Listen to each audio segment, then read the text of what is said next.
ਵਾਹਿਗੁਰੂ ਜੀ ਕਾ ਖਾਲਸਾ ਵਾਹਿਗੁਰੂ ਜੀ ਕੀ ਫਤਿਹ। Punjabi audio book YouTube channel ਸੁਣ ਰਹੇ ਸਾਰੇ ਸਰੋਤਿਆਂ ਨੂੰ ਮੇਰੇ ਸੁਤੰਤਰ ਕੌਰ ਵੱਲੋਂ ਪਿਆਰ ਭਰੀ ਸਤਿ ਸ਼੍ਰੀ ਅਕਾਲ। ਅੱਜ ਅਸੀਂ ਤੂਫਾਨਾਂ ਦਾ ਸ਼ਾਹ ਸਵਾਰ ਸ਼ਹੀਦ ਕਰਤਾਰ ਸਿੰਘ ਸਰਾਭਾ ਕਿਤਾਬ ਦਾ ਅਗਲਾ ਭਾਗ ਪੜ੍ਹਨ ਜਾ ਰਹੇ ਹਾਂ। ਪੰਨਾ ਨੰਬਰ 96। ਰਾਜਸੀ ਜਾਗ੍ਰਿਤੀ। ਅਮਰੀਕਾ ਕੈਨੇਡਾ ਅੰਦਰ ਨਸਲੀ ਵਿਤਕਰੇ ਵਿਰੁੱਧ ਲੜਾਈ ਲੜਦਿਆਂ ਸਿੱਖਾਂ ਨੂੰ ਗੁਲਾਮ ਅਤੇ ਆਜ਼ਾਦ ਕੌਮਾਂ ਦੇ ਜੀਵਨ ਵਿਚਕਾਰ ਜ਼ਮੀਨ ਅਸਮਾਨ ਦਾ ਫਰਕ ਨਜ਼ਰ ਆਇਆ। ਉਹਨਾਂ ਨੂੰ ਮਹਿਸੂਸ ਹੋ ਗਿਆ ਕਿ ਗੁਲਾਮ ਕੌਮ ਹੋਣ ਦੀ ਵਜ੍ਹਾ ਕਰਕੇ ਹੀ ਉਹਨਾਂ ਨੂੰ ਪਰਦੇਸਾਂ ਅੰਦਰ ਬੇਇੱਜ਼ਤੀ ਅਤੇ ਜਲਾਲਤ ਦਾ ਸਾਹਮਣਾ ਕਰਨਾ ਪੈ ਰਿਹਾ ਸੀ। ਬਾਬਾ ਸੋਹਣ ਸਿੰਘ ਭਕਨਾ ਦੇ ਕਥਨ ਮੁਤਾਬਕ ਉਹ ਸੋਚ ਵਿਚਾਰ ਕੇ ਆਖਿਰ ਇਸ ਸਿੱਟੇ ਉੱਪਰ ਪੁੱਜੇ ਕਿ ਸਾਰੀਆਂ ਬੇਪਤੀਆਂ ਅਤੇ ਖਰਾਬੀਆਂ ਦੀ ਜੜ ਜੇ ਕੋਈ ਹੈ ਤਾਂ ਉਹ ਅੰਗਰੇਜ਼ੀ ਗੁਲਾਮੀ ਹੀ ਹੈ, ਜੋ ਸਾਨੂੰ ਸਾਰੇ ਸੰਸਾਰ ਵਿੱਚ ਖੱਜਲ ਖੁਆਰ ਕਰ ਰਹੀ ਹੈ। ਇਸ ਚੁਭਨ 'ਚੋਂ ਉਹਨਾਂ ਦੇ ਹਿਰਦਿਆਂ ਅੰਦਰ ਅੰਗਰੇਜ਼ਾਂ ਦੀ ਗੁਲਾਮੀ ਤੋਂ ਨਿਜਾਤ ਪਾ ਕੇ ਦੁਨੀਆ ਦੀਆਂ ਆਜ਼ਾਦ ਕੌਮਾਂ ਵਿੱਚ ਸ਼ਾਮਿਲ ਹੋਣ ਦੀ ਰੀਝ ਅਤੇ ਤਾਂਘ ਪੈਦਾ ਹੋਈ ਸੀ। ਸਿੱਖ ਗਦਰੀ ਬਾਬਿਆਂ ਨੇ ਆਪਣੇ ਬਿਰਤਾਂਤ ਅੰਦਰ ਇਸ ਧਾਰਨਾ ਦਾ ਪੂਰਨ ਤੌਰ 'ਤੇ ਖੰਡਨ ਕੀਤਾ ਹੈ ਕਿ ਉਹ ਲਾਲਾ ਹਰਦਿਆਲ ਜਾਂ ਉਸ ਵਰਗੇ ਹੋਰਨਾਂ ਹਿੰਦੂ ਰਾਸ਼ਟਰਵਾਦੀਆਂ ਦੇ ਭੜਕਾਊ ਪ੍ਰਚਾਰ ਦੇ ਅਸਰ ਹੇਠ ਆ ਕੇ ਦੇਸ਼ ਭਗਤੀ ਦੇ ਮਾਰਗ ਉੱਤੇ ਚੱਲੇ ਸਨ।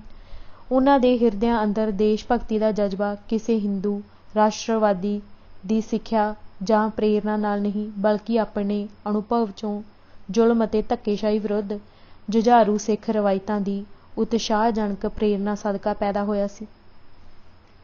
ਭਾਈ ਪਰਮਾਨੰਦ ਨੇ ਲਿਖਿਆ ਹੈ ਕਿ ਉਹਨਾਂ ਸ਼੍ਰੀ ਕਰਤਾਰ ਸਿੰਘ ਸਰਾਭਾ ਨੂੰ ਪੁੱਛਿਆ ਕਿ ਉਸਨੇ ਦੇਸ਼ ਆ ਕੇ ਕੀ ਖੱਟਿਆ। ਅਮਰੀਕਾ ਵਿੱਚ ਉਹ ਆਰਾਮ ਅਤੇ ਖੁਸ਼ੀ ਦਾ ਜੀਵਨ ਬਤੀਤ ਕਰ ਰਿਹਾ ਸੀ, ਪਰ ਹੁਣ ਜੇਲ੍ਹ ਵਿੱਚ ਆ ਕੇ ਸੜ ਰਿਹਾ ਸੀ। ਸ਼੍ਰੀ ਕਰਤਾਰ ਸਿੰਘ ਸਰਾਭਾ ਨੇ ਇੱਕਦਮ ਜਵਾਬ ਦਿੱਤਾ ਕਿ ਅਮਰੀਕਾ ਵਿੱਚ ਵੀ ਉਸ ਲਈ ਜ਼ਿੰਦਗੀ ਬੋਝਲ ਸੀ ਅਤੇ ਜਦੋਂ ਅਮਰੀਕਨ ਕਵਚਨ ਬੋਲਿਆ ਕਰਦੇ ਸਨ ਤਾਂ ਉਸ ਦਾ ਦਿਲ ਸੜ ਜਾਂਦਾ ਸੀ।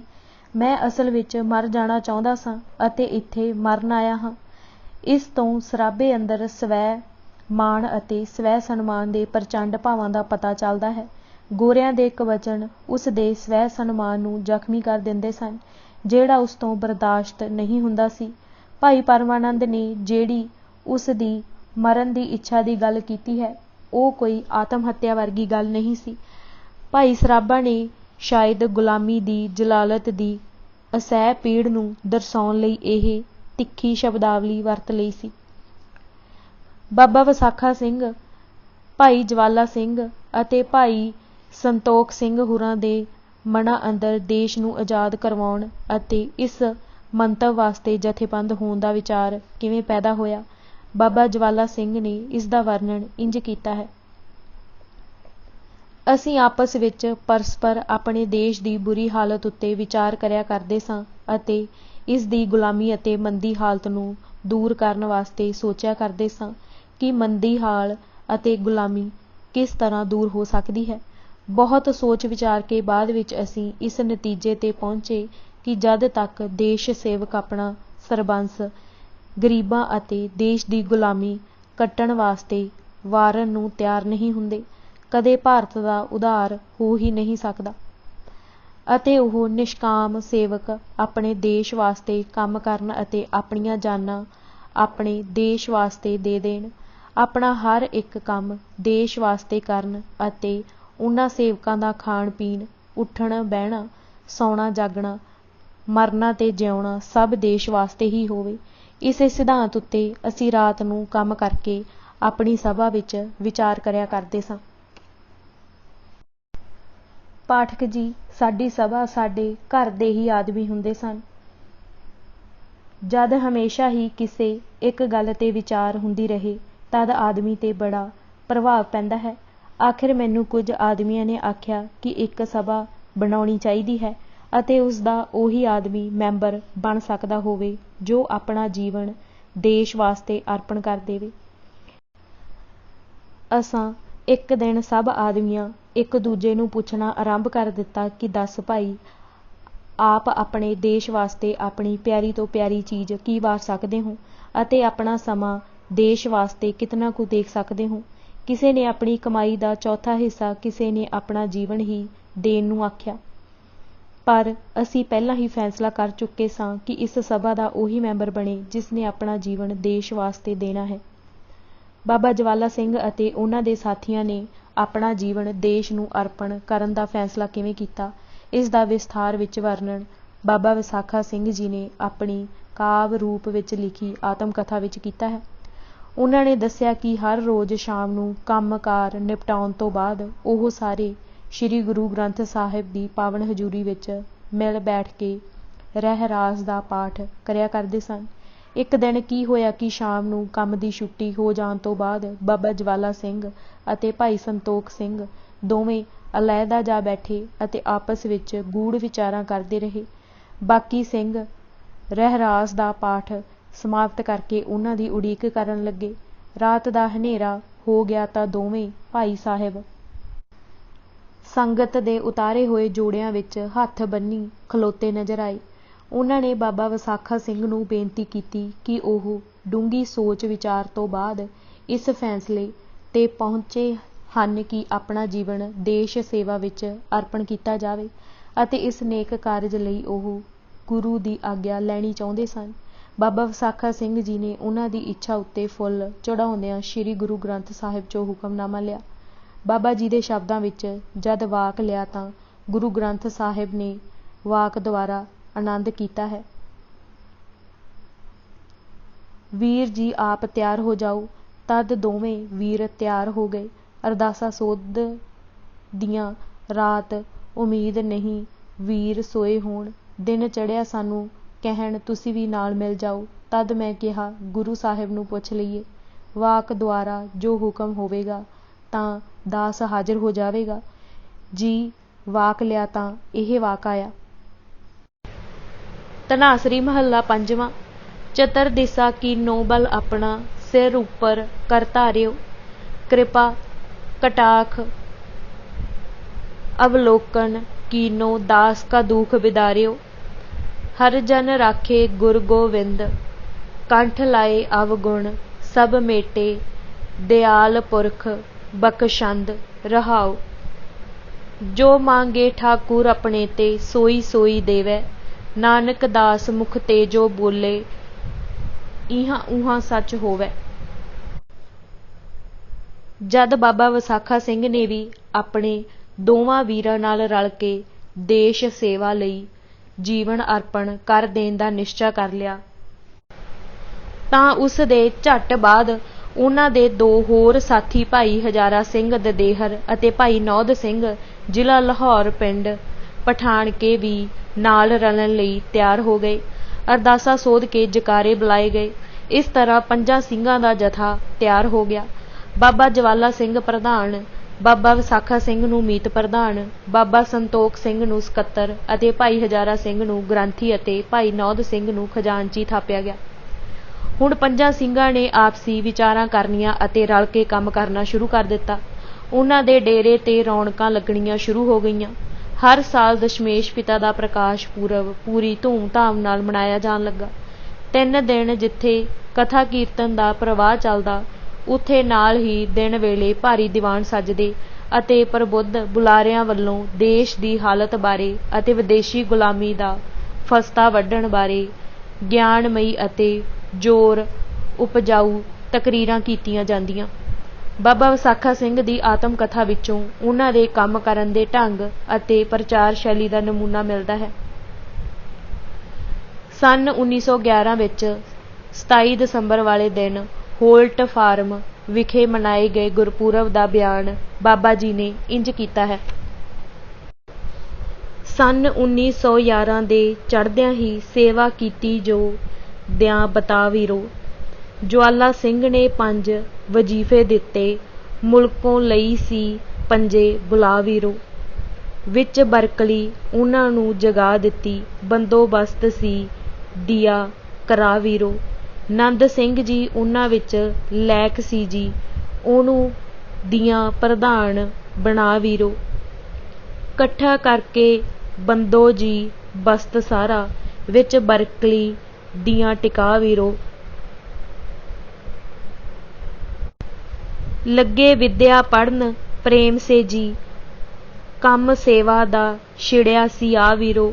ਲੱਗੀ ਖਿੜਨ ਗੁਲਜ਼ਾਰ ਸੀ ਹੋਰ ਸੰਤੋ, ਉਹ 7ਵੀਂ ਨੇੜੇ ਗਈ ਸੀ ਆ ਵੀਰੋ। ਅਸਾਂ ਰਲ ਕੇ ਪੰਜਾਂ ਸਲਾਹ ਕੀਤੀ, ਲਈਏ ਗੁਰਾਂ ਦਾ ਪੁਰਬ ਮਨਾ ਵੀਰੋ।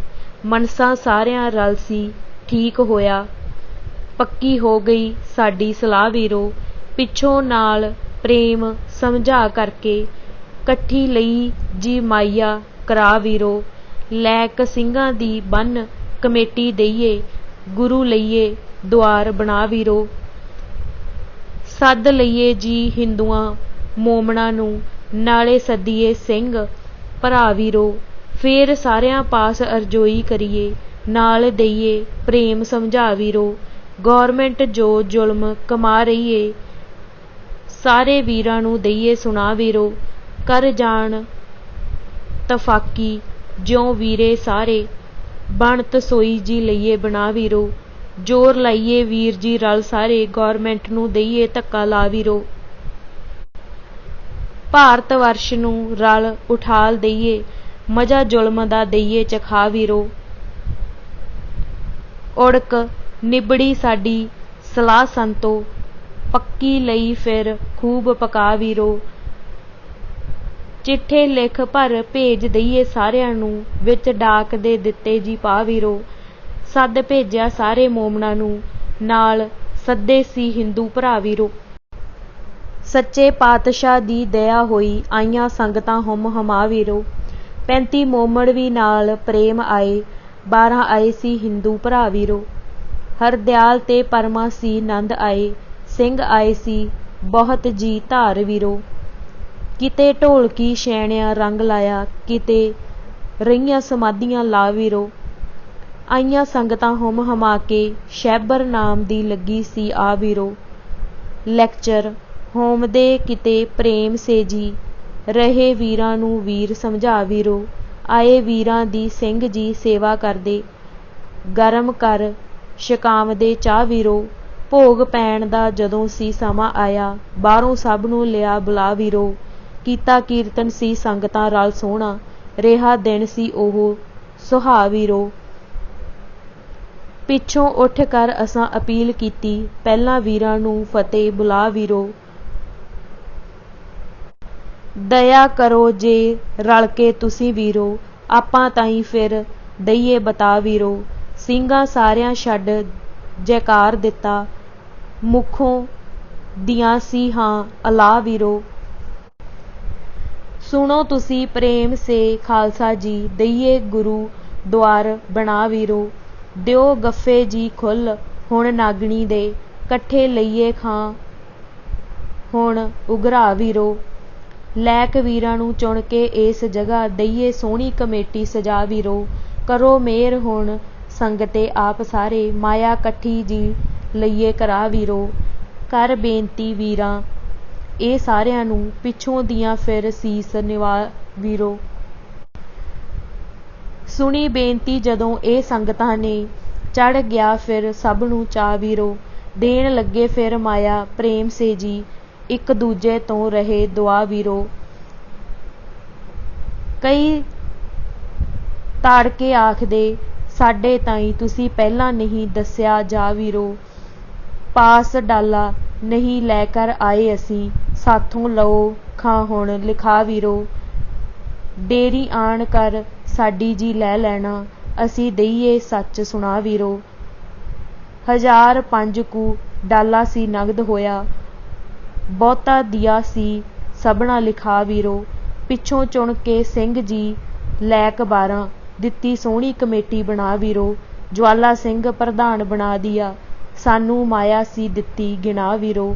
ਤਾਰਾ ਸਿੰਘ ਸਕੱਤਰ ਬਣਾਏ ਦਿਆ, ਕਰੋ ਉਗਰਾਹੀ ਜੀ ਦਿਆ ਸੁਣਾ ਵੀਰੋ। ਜੋੜ ਮੇਲੇ ਦਾ ਦੂਸਰਾ ਦਿਨ ਦੂਸਰੇ ਪਹਿਰ ਕੁ ਰਾਤ ਰਹਿੰਦੀ, ਸੁੱਤੇ ਵੀਰਾਂ ਨੂੰ ਅਸਾਂ ਉਠਾਇਆ ਜੀ। ਕੀਰਤਨ ਹੋਇਆ ਫਿਰ ਬਹੁਤ ਪ੍ਰੇਮ ਸੇ ਜੀ, ਅੰਮ੍ਰਿਤ ਸਿੰਘਾਂ ਨੂੰ ਫੇਰ ਛਕਾਇਆ ਜੀ। ਅਸਾਂ ਆਖਿਆ ਨਿੱਤਰੋ ਵੀਰ ਮੇਰੇ, ਆਪ ਸਾਨੂੰ ਕਰਤਾਰ ਭਵਾਇਆ ਜੀ। ਆਵੋ ਰਲ ਕੇ ਮੁਲਕ ਦੀ ਸੇਵ ਕਰੀਏ, ਭਾਰਤ ਵਰਸ਼ ਨੂੰ ਬਹੁਤ ਦਵਾਇਆ ਜੀ। ਉੱਠੋ ਰਲ ਕੇ ਵੀਰ ਜੀ ਹੋ ਤਕੜੇ, ਕਾਹਨੂੰ ਤੁਸਾਂ ਨੇ ਹੌਸਲਾ ਢਾਇਆ ਜੀ। ਇਸ ਜਿਉਣ ਤੋਂ ਵੀਰ ਜੀ ਮਰਨ ਚੰਗਾ, ਗੁਲਾਮ ਬਣ ਕਰ ਜਨਮ ਗਵਾਇਆ ਜੀ। ਅੱਗੇ ਤੁਸਾਂ ਦੇ ਕੀ ਫਰੰਗੜੇ ਨੇ, ਤੁਸਾਂ ਆਪਣਾ ਫਰਜ਼ ਭੁਲਾਇਆ ਜੀ।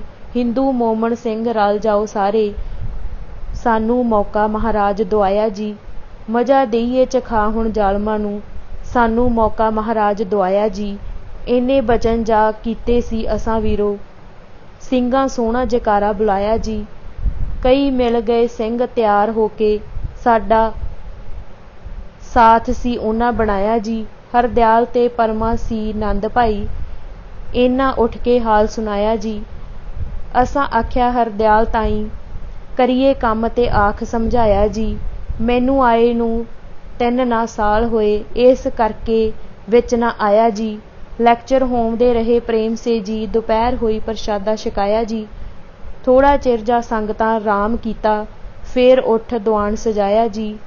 ਲੱਗਾ ਹੋਣ ਪ੍ਰਚਾਰ ਸੀ ਖੂਬ ਵੀਰੋ, ਸਾਰਾ ਦਿਨ ਹੀ ਬਹੁਤ ਸੁਹਾਇਆ ਜੀ। ਹੋਇਆ ਬਹੁਤ ਪ੍ਰੇਮ ਸੀ ਸੰਗਤਾਂ ਨੂੰ, ਜੈਸਾ ਉਸ ਕਰਤਾਰ ਨੂੰ ਭਾਇਆ ਜੀ। ਸਾਰਾ ਦਿਨ ਹੀ ਰਿਹਾ ਪ੍ਰਚਾਰ ਹੁੰਦਾ, ਦਿਨ ਛਿਪਣੇ ਤੇ ਵੀਰ ਜੀ ਆਇਆ ਜੀ। ਦੀਵਾਨ ਅਸਾਂ ਸਮਾਪਤੀ ਕੀਤੀ ਸੀ, ਅਰਦਾਸਾਂ ਨਾਲ ਪ੍ਰੇਮ ਸੁਧਾਇਆ ਜੀ।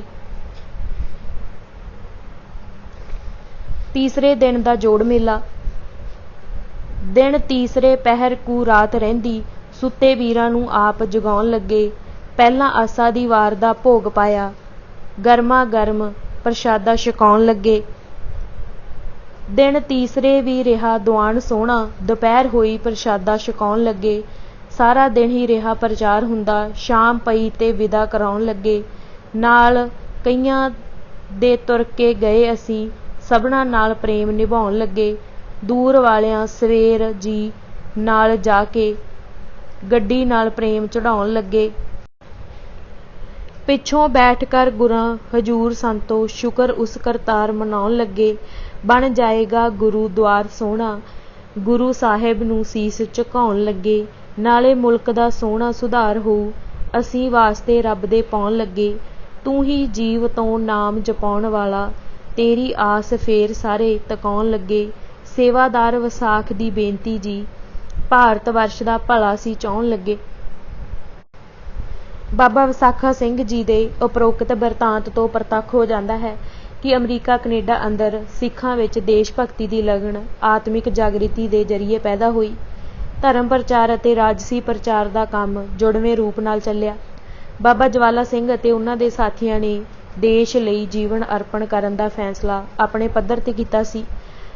ਉਦੋਂ ਅਜੇ ਉਹਨਾਂ ਦਾ ਲਾਲਾ ਹਰਦਿਆਲ ਜਾਂ ਕਿਸੇ ਹੋਰ ਹਿੰਦੂ ਰਾਸ਼ਟਰਵਾਦੀ ਨਾਲ ਮੇਲ ਨਹੀਂ ਸੀ ਹੋਇਆ। ਜਦੋਂ ਲਾਲਾ ਹਰਦਿਆਲ ਦਸੰਬਰ 1911 ਵਿੱਚ ਭਾਈਆਂ ਦੇ ਸੱਦੇ ਤੇ ਹੋਲਟ ਫਾਰਮ ਵਿਖੇ ਗੁਰਪੁਰਬ ਦੇ ਸਮਾਗਮ ਵਿੱਚ ਸ਼ਾਮਿਲ ਹੋਇਆ ਸੀ, ਤਾਂ ਬਾਬਾ ਵਿਸਾਖਾ ਸਿੰਘ ਹੁਰਾਂ ਨੇ ਉਸ ਨੂੰ ਦੇਸ਼ ਸੇਵਾ ਦੇ ਕਰਮ ਵਿੱਚ ਸਰਗਰਮ ਹੋਣ ਲਈ ਕਿਹਾ ਸੀ, ਜਿਸ ਦੇ ਜਵਾਬ ਵਿੱਚ ਲਾਲਾ ਹਰਦਿਆਲ ਨੇ ਕਿਹਾ ਸੀ ਕਿ ਅਜੇ ਉਸ ਦੇ ਅਮਰੀਕਾ ਅੰਦਰ 3 ਸਾਲ ਪੂਰੇ ਨਹੀਂ ਹੋਏ ਸਨ, ਜਿਸ ਕਰਕੇ ਜੇਕਰ ਉਸ ਨੇ ਰਾਜਸੀ ਸਰਗਰਮੀਆਂ ਵਿੱਚ ਸਿੱਧਾ ਹਿੱਸਾ ਲਿਆ ਤਾਂ ਉਸ ਨੂੰ ਗ੍ਰਿਫਤਾਰ ਕਰਕੇ ਭਾਰਤ ਭੇਜੇ ਜਾਣ ਦਾ ਖਤਰਾ ਸੀ। ਭਾਵੇਂ ਲਾਲਾ ਹਰਦਿਆਲ ਦੀ ਇਹ ਗੱਲ ਗਲਤ ਨਹੀਂ ਸੀ, ਪਰ ਇਸ ਤੋਂ ਇਸ ਤੱਥ ਦੀ ਪੁਸ਼ਟੀ ਹੁੰਦੀ ਹੈ ਕਿ ਸਿੱਖਾਂ ਨੂੰ ਦੇਸ਼ ਦੀ ਆਜ਼ਾਦੀ ਲਈ ਜੂਝਣ ਦੀ ਪ੍ਰੇਰਨਾ ਲਾਲਾ ਹਰਦਿਆਲ ਜਾਂ ਬੰਗਾਲੀ ਹਿੰਦੂ ਰਾਸ਼ਟਰਵਾਦੀਆਂ ਕੋਲੋਂ ਨਹੀਂ ਮਿਲੀ ਸੀ। ਇਹ ਚੇਤਨਾ ਉਹਨਾਂ ਅੰਦਰ ਖੁਦ ਬਖੁਦ ਪੈਦਾ ਹੋਈ ਸੀ ਅਤੇ ਉਹ ਆਪਣੇ ਧਾਰਮਿਕ ਜਜ਼ਬਾਤ ਅਤੇ ਅਕੀਦਿਆਂ ਤੋਂ ਪ੍ਰੇਰਿਤ ਹੋ ਕੇ ਹੀ ਦੇਸ਼ ਦੀ ਆਜ਼ਾਦੀ ਲਈ ਮਰ ਮਿਟਣ ਲਈ ਤਿਆਰ ਹੋਏ ਸਨ। ਇਸ ਤਰੀਕੇ ਨਾਲ ਉਹਨਾਂ ਦੇ ਦਿਲਾਂ ਅੰਦਰ ਦੇਸ਼ ਭਗਤੀ ਦਾ ਵਲਵਲਾ ਮੱਗ ਉੱਠਿਆ ਸੀ। ਸਿੱਖਾਂ ਅੰਦਰ ਦੇਸ਼ ਭਗਤੀ ਦਾ ਇਹ ਜਜ਼ਬਾ ਨਾ ਸਿਰਫ ਹੋਰਨਾਂ ਭਾਰਤੀ ਵਰਗਾਂ ਨਾਲੋਂ ਵੱਖਰੇ ਢੰਗ ਨਾਲ ਪੈਦਾ ਹੋਇਆ, ਬਲਕਿ ਇਸ ਦਾ ਤੱਤ ਹਿੰਦੂ ਰਾਸ਼ਟਰਵਾਦ ਨਾਲੋਂ ਬਹੁਤ ਵੱਖਰਾ ਸੀ। ਇਸ ਨੂੰ ਸਮਝਣ ਲਈ ਦੇਸ਼ ਭਗਤੀ ਅਤੇ ਰਾਸ਼ਟਰਵਾਦ ਵਿਚਕਾਰ ਸਿਧਾਂਤਕ ਨਿਖੇੜਾ ਕਰਨਾ ਜ਼ਰੂਰੀ ਹੈ। ਦੇਸ਼ ਭਗਤੀ ਅਤੇ ਰਾਸ਼ਟਰਵਾਦ ਵਿਚਕਾਰ ਸਿਧਾਂਤਕ ਨਿਖੇੜਾ। ਪ੍ਰਸਿੱਧ ਬਰਤਾਨਵੀ ਵਿਦਵਾਨ ਜਾਰਜ ਔਰਵੈਲ ਨੇ 2 ਸੰਸਾਰ ਜੰਗਾਂ ਅਤੇ ਫਾਂਸੀਵਾਦ ਅਤੇ ਨਾਜ਼ੀਵਾਦ ਵਰਗੇ ਮਾਨਵ ਦੋਖੀ ਵਰਤਾਰਿਆਂ ਦਾ ਪੜਚੋਲਵਾਂ ਮੁਲਾਂਕਣ ਕਰਨ ਉਪਰੰਤ ਰਾਸ਼ਟਰਵਾਦ ਅਤੇ ਦੇਸ਼ ਭਗਤੀ ਵਿਚਕਾਰ ਨਿਖੇੜਾ ਕਰਨ ਦਾ ਸਿਧਾਂਤਕ ਮਤ ਪੇਸ਼ ਕੀਤਾ ਸੀ। ਉਸਨੇ ਇਹ ਨਿਚੋੜ ਕੱਢਿਆ ਸੀ ਕਿ ਇਹ ਦੋ ਵੱਖੋ ਵੱਖਰੇ, ਇੱਥੋਂ ਤੱਕ ਕਿ ਇੱਕ ਦੂਜੇ ਦੇ ਵਿਰੋਧੀ ਸੰਕਲਪ ਹਨ। ਦੇਸ਼ ਭਗਤੀ ਤੋਂ ਭਾਵ ਕਿਸੇ ਵਿਸ਼ੇਸ਼ ਜਗ੍ਹਾ ਅਤੇ ਵਿਸ਼ੇਸ਼ ਜੀਵਨ ਸ਼ੈਲੀ ਵਿੱਚ ਸ਼ਰਧਾ ਹੈ। ਦੇਸ਼ ਭਗਤ ਦਾ ਇਸ ਗੱਲ ਵਿੱਚ ਦ੍ਰਿੜ ਵਿਸ਼ਵਾਸ ਹੁੰਦਾ ਹੈ ਕਿ ਉਸ ਦੀ ਹਰਮਨ ਪਿਆਰੀ ਜਗ੍ਹਾ ਅਤੇ ਜੀਵਨ ਸ਼ੈਲੀ ਸਾਰੀ ਦੁਨੀਆ ਨਾਲੋਂ ਨਿਆਰੀ ਅਤੇ ਬਿਹਤਰ ਹੈ, ਪਰੰਤੂ ਉਸ ਅੰਦਰ ਇਸ ਨੂੰ ਦੂਸਰਿਆਂ ਉੱਤੇ ਠੋਸਣ ਦੀ ਕੋਈ ਤਮੰਨਾ ਨਹੀਂ ਹੁੰਦੀ। ਉਹ ਇਸ ਭਾਵਨਾ ਤੋਂ ਮੁਕਤ ਹੁੰਦਾ ਹੈ। ਦੇਸ਼ ਪਿਆਰ ਆਪਣੇ ਸੁਭਾਅ ਵਜੋਂ ਸੁਸ਼ੀਲ ਅਤੇ ਸੱਭਿਆਚਾਰਕ ਪੱਖੋਂ ਆਤਮ ਰੱਖਿਅਕ ਹੁੰਦਾ ਹੈ। ਰਾਸ਼ਟਰਵਾਦ ਦਾ ਖਾਸਾ ਇਦੋਂ ਉਲਟ ਹੁੰਦਾ ਹੈ। ਇਸ ਨੂੰ ਸੱਤਾ ਦੀ ਤਮਾ ਨਾਲੋਂ ਵੱਖ ਨਹੀਂ ਕੀਤਾ ਜਾ ਸਕਦਾ। ਸੱਤਾ ਅਤੇ ਵਕਾਰ ਵਿੱਚ ਵਾਧਾ ਕਰਨਾ ਇਸ ਦਾ ਲਕਸ਼ ਹੁੰਦਾ ਹੈ। ਉਪਰੋਕਤ ਵਿਆਖਿਆ ਤੋਂ ਇਹ ਭਾਵ ਭਲੀ ਭਾਂਤ ਸਪਸ਼ਟ ਹੋ ਜਾਂਦਾ ਹੈ ਕਿ ਰਾਸ਼ਟਰਵਾਦ ਆਪਣੇ ਸੁਭਾਅ ਵਜੋਂ ਹੀ ਕਾਮਨਾਮਈ ਹੁੰਦਾ ਹੈ। ਇਸ ਅੰਦਰ ਦੂਜਿਆਂ ਉੱਤੇ ਆਪਣਾ ਸੱਭਿਆਚਾਰਕ ਅਤੇ ਰਾਜਸੀ ਗਲਬਾ ਪਾਉਣ ਦੀ ਲਾਲਸਾ ਹੁੰਦੀ ਹੈ। ਇਸ ਕਰਕੇ ਰਾਸ਼ਟਰਵਾਦੀ ਵਰਗ ਅੰਦਰ ਜਿੱਥੇ ਆਪਣੀ ਆਜ਼ਾਦੀ ਲਈ ਲੜਨ ਦਾ ਪ੍ਰਬਲ ਜਜ਼ਬਾ ਹੁੰਦਾ ਹੈ, ਉੱਥੇ ਨਾਲ ਹੀ ਦੂਸਰਿਆਂ ਦੀ ਆਜ਼ਾਦੀ ਅਤੇ ਖੁਦਮੁਖਤਿਆਰੀ ਨੂੰ ਲਤਾੜਨ ਅਤੇ ਨਕਾਰਨ ਦੀ ਨਿਖੇਧਾਤਮਕ ਰੁਚੀ ਕਿਰਿਆਸ਼ੀਲ ਹੁੰਦੀ ਹੈ। ਇਸ ਅੰਦਰ ਸਮਕਾਲੀ ਰਾਜਸੀ ਸਵਾਰਥ ਦੇ ਅੰਸ਼ ਸ਼ਾਮਿਲ ਹੁੰਦੇ ਹਨ। ਇਸ ਦੇ ਉਲਟ ਦੇਸ਼ ਭਗਤੀ ਦੇ ਸ਼ੁੱਧ ਜਜ਼ਬੇ ਅੰਦਰ ਇਹ ਨਕਾਰਾਤਮਕ ਅੰਸ਼ ਨਹੀਂ ਹੁੰਦੇ। ਇਸ ਲਿਹਾਜ਼ ਨਾਲ ਗਦਰੀ ਸੰਗਰਾਮੀਏ ਬਹੁਤ ਹੀ ਵੱਖਰੇ ਅਤੇ ਵਿਲੱਖਣ ਅਰਥਾਂ, ਸਿੱਖ ਅਰਥਾਂ ਵਿੱਚ ਦੇਸ਼ ਭਗਤ ਸਨ। ਉਹਨਾਂ ਦੀ ਦੇਸ਼ ਭਗਤੀ ਸਿੱਖ ਧਰਮ ਦੇ ਮਾਨਵਵਾਦੀ ਸਰੋਕਾਰਾਂ ਦੇ ਅਨੁਸਾਰੀ ਸੀ। ਇਹ ਪਰਉਪਕਾਰ ਦੀ ਭਾਵਨਾ ਦਾ ਰਾਜਸੀ ਮੁਜੱਸਮਾ ਸੀ। ਉਹਨਾਂ ਦੇ ਮਨਾਂ ਅੰਦਰ ਜਿੱਥੇ ਬਰਤਾਨਵੀ ਗੁਲਾਮੀ ਦਾ ਖਾਤਮਾ ਕਰਨ ਦਾ ਪ੍ਰਚੰਡ ਜਜ਼ਬਾ ਸੀ, ਉੱਥੇ ਨਾਲੋਂ ਨਾਲ ਉਹ ਸਾਰੀਆਂ ਕੌਮਾਂ ਅਤੇ ਸਾਰੇ ਵਰਗਾਂ ਦੀ ਆਜ਼ਾਦੀ ਅਤੇ ਬਰਾਬਰੀ ਦੇ ਅਸੂਲ ਦੇ ਅਡੋਲੀ ਧਾਰਨੀ ਸਨ। ਉਹਨਾਂ ਦਾ ਆਜ਼ਾਦੀ ਦਾ ਆਦਰਸ਼ ਰੂਹਾਨੀ ਸੀ। ਉਹਨਾਂ ਦਾ ਦੇਸ਼ ਅਤੇ ਆਜ਼ਾਦੀ ਨਾਲ ਪਿਆਰ ਦੁਨਿਆਵੀ ਸਵਾਰਥਾਂ ਅਤੇ ਲਾਲਸਾਵਾਂ ਤੋਂ ਮੁਕਤ ਸੀ। ਇਹ ਹਿੰਦੂ ਰਾਸ਼ਟਰਵਾਦੀਆਂ ਦੀ ਦੇਸ਼ ਭਗਤੀ ਨਾਲੋਂ ਬਹੁਤ ਵੱਖਰਾ ਸੀ। ਭਾਈ ਰਣਧੀਰ ਸਿੰਘ ਦੇ ਹੇਠ ਲਿਖੇ ਕਥਨਾਂ ਤੋਂ ਇਸ ਦੀ ਪਾਰਦਰਸ਼ਕ ਝਲਕ ਮਿਲਦੀ ਹੈ। ਮਹਿਜ ਰਾਜਗੀਰੀ ਦੀ ਇੱਛਾ ਅਤੇ ਲਾਲਚ ਵਿੱਚ ਕਿਸੇ ਰਾਜ ਨੂੰ ਰੋੜਨ ਦੇ ਨਿਰੇ ਦਮਗਜੇ ਮਾਰਨ ਨੂੰ ਜੇ ਕੋਈ ਕੌਮੀਅਤ ਅਤੇ ਕੌਮ ਪ੍ਰਸਤੀ ਕਹੇ ਤਾਂ ਇਸ ਦਾ ਕੋਈ ਲਾਭ ਨਹੀਂ। ਐਸੀ ਕੌਮੀਅਤ ਤੋਂ ਸੋਰਨਾ ਭੀ ਕੀ ਹੈ। ਜਿਸ ਕੌਮ ਅਤੇ ਕੌਮੀਅਤ ਅੰਦਰ ਰੂਹਾਨੀਅਤ ਵਾਲੀ ਜੀਵਨ ਕਣੀ ਨਹੀਂ, ਐਸੇ ਨਿਰੇ ਰਾਜ ਸਾਜ ਦੀ ਇੱਛਾ ਵਾਲਿਆਂ ਨੂੰ ਦੇਵਨੇਤ ਨਾਲ ਰਾਜ ਸਾਜ ਮਿਲ ਵੀ ਜਾਵੇ ਤਾਂ ਇਸ ਬਾਤ ਦੀ ਕੀ ਗਰੰਟੀ ਹੈ ਕਿ ਉਹਨਾਂ ਦਾ ਬੁੱਲ ਹਵਸੀ ਰਾਜ ਕਿਸੇ ਪਹਿਲੇ ਕਾਇਮ ਸ਼ੁਦਾ ਰਾਜ ਨਾਲੋਂ ਚੰਗੇਰਾ ਅਤੇ ਪਰਜਾ ਲਈ ਅਧਿਕ ਭਲੇਰਾ ਹੋਵੇਗਾ। ਆਪਾਂ ਪ੍ਰਸਤਾਂ ਤੋਂ ਕੌਮ ਪ੍ਰਸਤੀ ਨਹੀਂ ਹੋ ਸਕਦੀ। ਸੁਆਰਥੀਆਂ ਪਾਸੋਂ ਪਰ ਸੁਆਰਥ ਅਤੇ ਪਰਉਪਕਾਰ ਕਦੀ ਨਹੀਂ ਹੋ ਸਕਦਾ। ਖੁਦਗਰਜੀ ਲਈ ਆਪਣੇ ਭਾਈਆਂ ਨੂੰ ਪਛਾੜਨ, ਲਤਾੜਨ ਅਤੇ ਛੋਟੀਆਂ-ਛੋਟੀਆਂ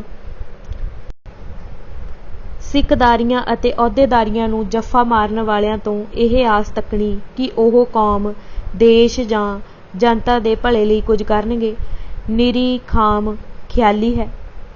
ਇਹ ਤਾਂ ਸਗੋਂ ਆਪਾ ਪ੍ਰਸਤੀ ਅਤੇ ਅਹੁਦਾ ਪ੍ਰਸਤੀ ਹੈ। ਆਪਾ ਪ੍ਰਸਤੀ ਸਰਕਾਰ ਪ੍ਰਸਤੀ ਨਾਲੋਂ ਕੋਈ ਨਵੀਂ ਅਤੇ ਚੰਗੀ ਚੀਜ਼ ਨਹੀਂ। ਅਜਿਹੀਆਂ ਸੁਆਰਥੀ ਚਾਲਾਂ ਨਾਲ ਪ੍ਰਾਪਤ ਕੀਤੇ ਸਵਰਾਜ ਅਤੇ ਕੌਮੀ ਰਾਜ ਤੋਂ ਕੋਈ ਲਾਭ ਨਹੀਂ ਹੋ ਸਕਦਾ ਅਤੇ ਨਾ ਇਨਸਾਨੀਅਤ, ਇਖਲਾਕ, ਅਣਖ, ਪਰਉਪਕਾਰ ਆਦਿ ਗੁਣਾਂ ਤੋਂ ਸੱਖਣੇ ਪੁਰਸ਼ਾਂ ਦੇ ਇਕੱਠ ਦਾ ਨਾਂ ਕੌਮ ਜਾਂ ਕੌਮੀਅਤ ਹੋ ਸਕਦਾ ਹੈ। ਦੇਸ਼ ਦੇ ਭਲੇ ਅਤੇ ਕੌਮ ਦੀ ਖਾਤਰ ਕੁਝ ਚਾਹੁਣ ਵਾਲੇ ਤਾਂ ਵਿਰਲੇ ਹੀ ਹੋਣਗੇ, ਨਹੀਂ ਤਾਂ ਸਵਰਾਜ ਮੰਗਣ ਵਾਲਿਆਂ ਵਿੱਚ ਐਸੇ ਬਹੁਤ ਹਨ ਜਿਨ੍ਹਾਂ ਨੂੰ ਆਪਣਾ ਸੁਆਰਥ ਮੁੱਖ ਹੈ। ਰਾਜ ਲਾਲਸਾ ਦੀ ਇਹ ਅਪਣੱਤ ਜੇ ਤਾਂ ਰਾਜ ਸਾਜ ਕਮਾਉਣ ਦੀ ਸਾਂਝੀਵਾਲਤਾ ਵਿੱਚ ਰਹੇ ਤਦ ਤਾਂ ਕੁਝ ਗੁਣਕਾਰੀ ਹੋ ਸਕਦੀ ਹੈ, ਨਹੀਂ ਤਾਂ ਆਪਾਂ ਧਾਪੀ ਵਿੱਚ ਖਿੱਚ ਕੇ ਲੈ ਜਾਂਦੀ ਹੈ। ਪਰ ਸਾਂਝੀਵਾਲਤਾ ਵਾਲੀ ਕੌਮੀਅਤ ਰੂਹਾਨੀਅਤ ਤੋਂ ਬਿਨਾਂ ਪੈਦਾ ਹੋਣ ਅਤੇ ਕਾਇਮ ਰਹਿਣੀ ਅਸੰਭਵ ਹੈ। ਕਿੱਥੇ ਆਪਣਾ ਬਿਗਾਰ, ਬਿਰਾਨਾ, ਸਾਂਢੇ ਵਾਲੀ ਉੱਚੀ ਆਦਰਸ਼ੀ ਰੂਹਾਨੀਅਤ ਅਤੇ ਕਿੱਥੇ ਪਰਾਇਆ ਵਿਗਾੜ ਆਪਣਾ ਹੱਕ ਮਾਂਡੇ ਵਾਲੀ ਆਪਾ ਧਾਪੀ। ਸਭ ਕੋ ਆਸੇ ਤੇਰੀ ਬੈਠਾ, ਘਟ ਘਟ ਅੰਤਰ ਤੂੰ ਹੀ ਉਠਾ। ਸਭੇ ਸਾਂਝੀਵਾਲ ਸਦਾਇਨ, ਤੂੰ ਕਿਸੇ ਨ ਦਿਸੇ ਬਾਹਰਾ ਜਿਉ।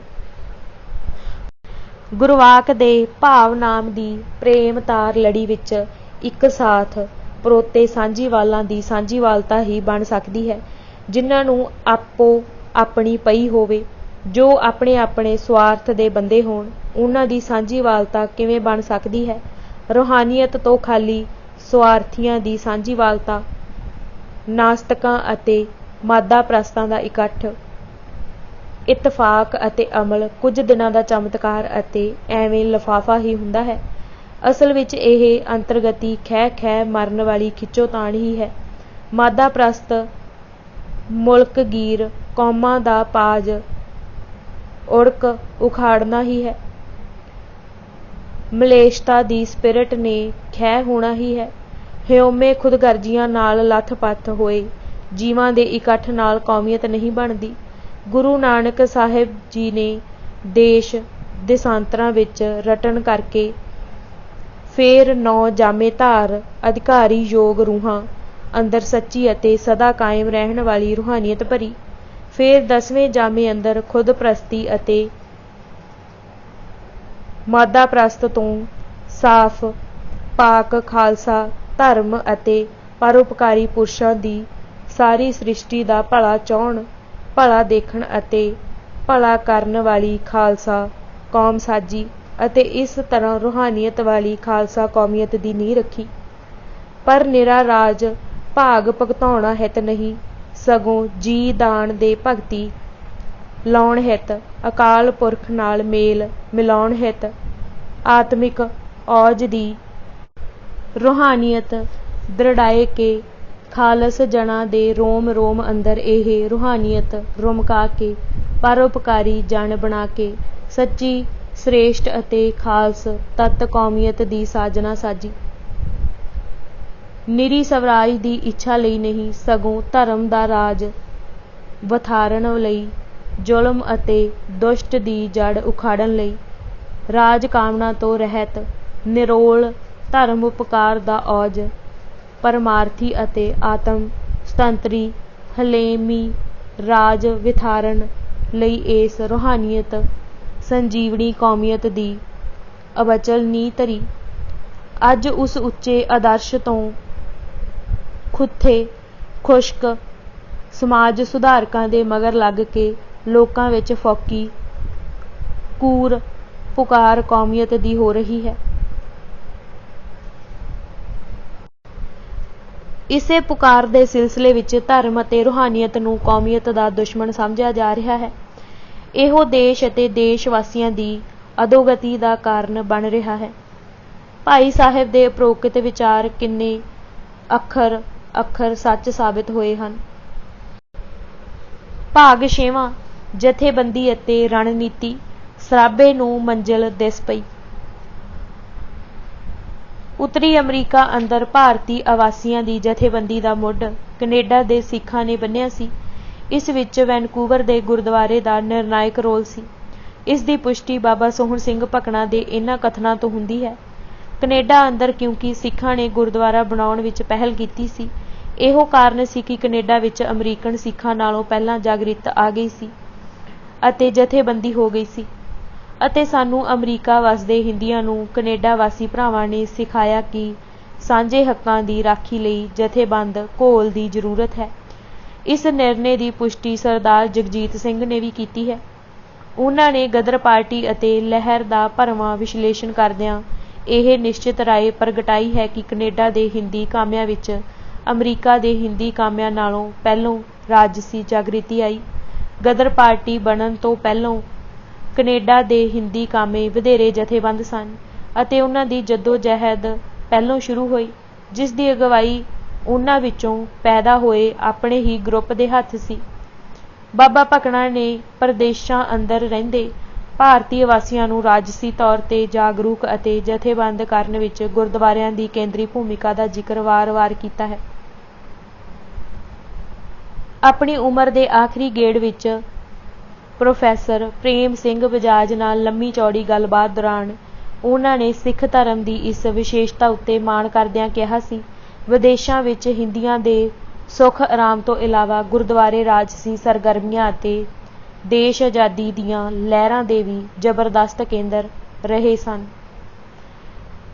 होर किसी भी धर्म ने अजिहा नहीं कीता। इत्थे बाबा जी स्पष्ट रूप विच सिख विलक्षणता उत्ते जोर दे रहे हन। वैनकूवर दा गुरुद्वारा सिख धर्म दे प्रचार दे नालों नाल देश की आज़ादी लई राजसी सरगर्मियां दा भी केंद्र बन गया सी।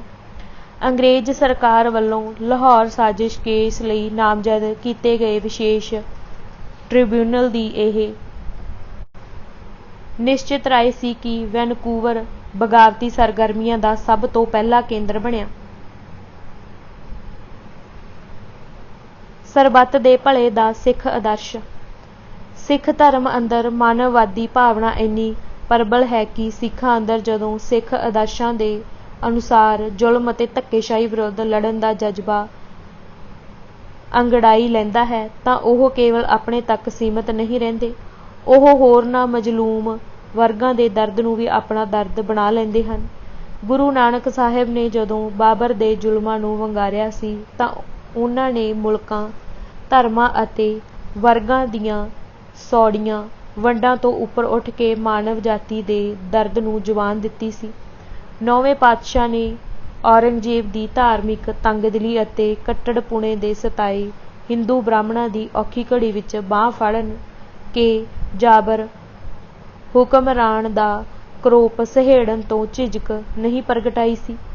उन्हां ने अपने विचारधारक विरोधी ब्राह्मण वर्ग की धार्मिक आज़ादी की रखिया करन लई अपना सीस दे के सिखां नूं यह मूल मानववादी आदर्श दृढ़ा दिता सी कि जुल्म अते अन्याय विरुद्ध लड़न वेले अपने अते बगाने विचकार भेदभाव नहीं करना। एक दृष्ट कर समसर जाने। इस आदर्श विच ओत-पोत गुरु दे ਸਿੰਘਾਂ ने 18ਵੀं सदी अंदर अपनियां जानां दी परवाह ना करदिआं सैकड़े मजलूम हिंदुआणियां नूं जालम अफगानियां धाड़वियां दे चुंगल तो मुक्त करा के पूरी इज्जत मान नाल घरों घरी पहुंचाया सी। बाबा निधान सिंह चुग्गा अते डॉक्टर मथुरा सिंह ने गदर पार्टी विच सरगर्म होण तो पहलां ही जदों वो रोजगार लई शंघाई रहिंदे सन, चीन दे अत्याचारी मंचू राज घराणे विरुद्ध चीनी जनता दी रोह भरी बगावत दी सरगर्म हिमायत कीती सी। हिंदू मत अनुसार पर स्वार्थ अते परोपकार दी भावना दा अभाव होण करके हिंदू मिथिहास अते इतिहास अंदर अजिहियां उदाहरणां दुर्लभ हन। वर्ण वंड दा उपासक हिंदू मन अपने अते बगानिਆਂ ਨੂੰ ਇੱਕੋ दृष्टि नाल देखण दा आदी नहीं है। ਇਹ ਅਸੀਂ ਅਤੇ ਉਹ ਦੀ ਭਾਸ਼ਾ ਵਿੱਚ ਸੋਚਦਾ ਅਤੇ ਅਮਲ ਕਰਦਾ ਹੈ। ਇਸ ਦੇ ਵਿਧਾਨ ਅੰਦਰ ਅਸੀਂ ਵਿੱਚ ਸ਼ਾਮਿਲ ਵਰਗ ਵੀ ਪੂਰਨ ਬਰਾਬਰ ਨਹੀਂ ਹੈ। ਇਹਨਾਂ ਦੇ ਦਰਜੇ ਉੱਚੇ ਨੀਵੇਂ ਨਿਸ਼ਚਿਤ ਕੀਤੇ ਜਾਂਦੇ ਹਨ। ਊਚ ਨੀਚ ਨਾ ਬਰਾਬਰੀ ਹਿੰਦੂ ਸਮਾਜ ਦਾ ਜ਼ਰੂਰੀ ਅਤੇ ਸਥਾਈ ਲੱਛਣ ਹੈ। ਇਸ ਵਿਚਾਰਧਾਰਕ ਕਾਰਨਾਂ ਕਰਕੇ ਵਿਦੇਸ਼ਾਂ ਅੰਦਰ ਭਾਰਤ ਦੀ ਆਜ਼ਾਦੀ ਲਈ ਸਰਗਰਮ ਹਿੰਦੂਆਂ ਅਤੇ ਸਿੱਖਾਂ ਦੇ ਜ਼ੁਲਮ, ਅਨਿਆਂ, ਨਸਲਵਾਦ, ਗੁਲਾਮੀ, ਆਜ਼ਾਦੀ, ਕੌਮੀਅਤ, देश सेवा अते देश भगती आदि महत्वपूर्ण संकल्पित पदां बारे नज़रिए विच वड्डा अंतर सी। गदरी सिख संग्रामियां ने सिर्फ अपने सिख वर्ग की आज़ादी लई लड़न की सौड़ी दृष्टि अपनाउण दी बजाए भारत के सारे वर्गां दे लोकां दी आज़ादी का खुल दिला मनोरथ अते टीचा मिथ्या सी। बाबा सोहण सिंह भकना के शब्दों विच अमरीकन हिंदी सोच विचार करके आखिर विच इस सिट्टे ते पुजे कि साडियां सारियां बेपतियां अते खराबियां दी जड़ जे कोई है तां ओह अंग्रेजी गुलामी ही है। इस नतीजे पर पुजण मगरों अमरीकन हिंदियां ने बिना लिहाज किसी जात पात दे हिंदी कौम के तौर पर अपनी जथेबंदी की।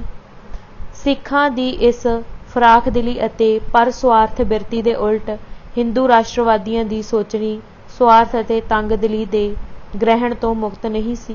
जिवें पिछे दूजे कांड विच दर्शाया गया है, ਮੁੱਢਲੇ ਬੰਗਾਲੀ ਹਿੰਦੂ ਰਾਸ਼ਟਰਵਾਦੀਆਂ ਨੇ ਭਾਰਤ ਦੇ ਮੁਸਲਮਾਨਾਂ ਨੂੰ 80 ਵਿੱਚੋਂ ਖਾਰਜ ਕਰ ਦਿੱਤਾ ਸੀ। ਉਹਨਾਂ ਦੀ ਲਹਿਰ ਵਿੱਚ ਕੋਈ ਵੀ ਮੁਸਲਮਾਨ ਸ਼ਾਮਿਲ ਨਹੀਂ ਹੋਇਆ ਸੀ। ਹਿੰਦੂ ਜਦੋਂ ਸਿੱਖਾਂ ਨੂੰ 80 ਵਿੱਚ ਸ਼ਾਮਿਲ ਕਰਦੇ ਹਨ ਤਾਂ ਉਹ ਉਹਨਾਂ ਨੂੰ ਬਰਾਬਰੀ ਦਾ ਰੁਤਬਾ ਨਹੀਂ ਦਿੰਦੇ। ਉਹ ਸਿੱਖਾਂ ਨੂੰ ਹਿੰਦੂ ਧਰਮ ਪਰਿਵਾਰ ਦਾ ਹੀ ਲਘੂ ਅੰਗ ਮੰਨ ਕੇ ਪ੍ਰਵਾਨ ਕਰਦੇ ਹਨ।